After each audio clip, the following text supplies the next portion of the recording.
जहां भारत के जाबाज सैनिकों ने पाकिस्तान को उसके घर में घुसकर उसको उसकी औकात बता दी और देश को गौरवान्वित भी किया। वहीं आज भारत के उस महान सपूत की जन्म जयंती है जिन्होंने अपने जीवन को राष्ट्र प्रेम और धर्म रक्षा में लगा दिया था। नमस्कार, मैं शिवम पांडे और आप देख रहे हैं सुदर्शन इतिहास।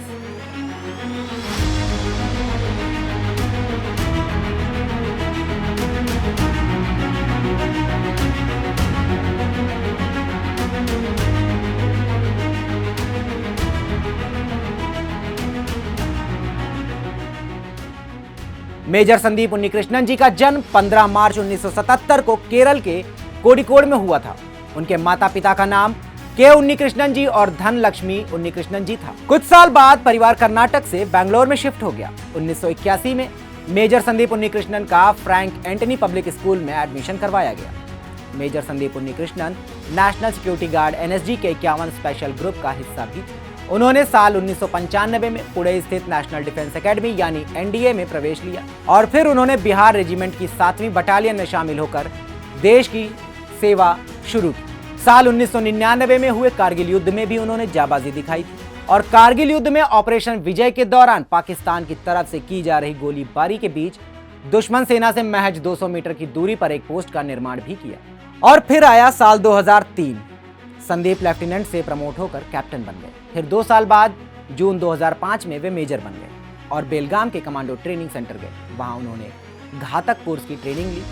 उन्होंने इस कोर्स में टॉप भी किया। इसके बाद उन्होंने गुलमर्ग से भी सेना की कुछ ट्रेनिंग ली। इस तरह उन्होंने सियाचिन, जम्मू कश्मीर, राजस्थान और गुजरात में अपनी सेवाएं दी। उनकी शानदार सेवाओं को देखते हुए उन्हें national security guard service Delhi में सिलेक्ट कर लिया गया। जनवरी 2007 में संदीप को NSG के स्पेशल एक्शन ग्रुप का ट्रेनिंग ऑफिसर भी बना दिया गया। इसी बीच मेजर संदीप उन्नीकृष्णन जी के पिता रिटायर हो गए।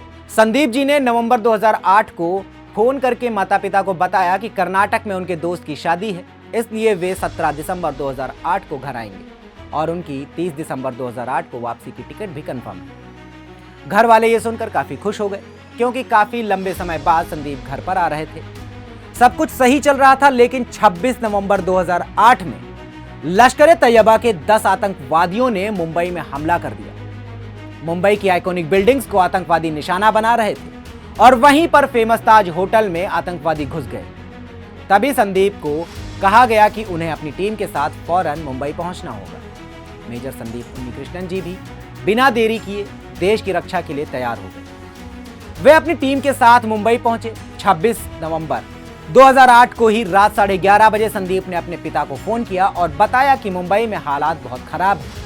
वहां आतंकवादियों ने होटल ताज पर हमला कर दिया है और आतंकियों के इस हमले में ATS चीफ हेमंत करकरे भी शहीद हो गए। लेकिन संदीप ने पिता को यह नहीं बताया कि वे भी वहां ऑपरेशन के लिए आए हैं।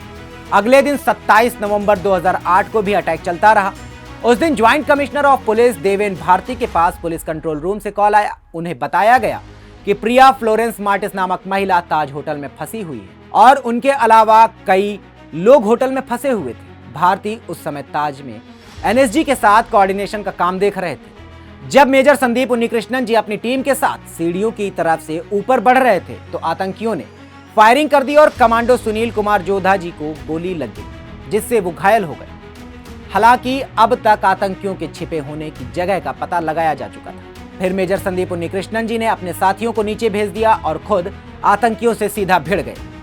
जब तक बैकअप टीम नहीं पहुंची, मेजर संदीप उन्नीकृष्णन जी अकेले आतंकियों से लोहा लेते रहे। हालांकि क्रॉस फायरिंग के दौरान मेजर संदीप उन्नीकृष्णन जी को गोली लग गई और वे वीरगति को प्राप्त हो गए। आज मेजर संदीप उन्नीकृष्णन जी की जन्म जयंती पर सुदर्शन परिवार उन्हें कोटि कोटि नमन करता है और उनकी गौरव गाथा को समय समय पर जनमानस के आगे लाते रहने का संकल्प भी दोहराता है।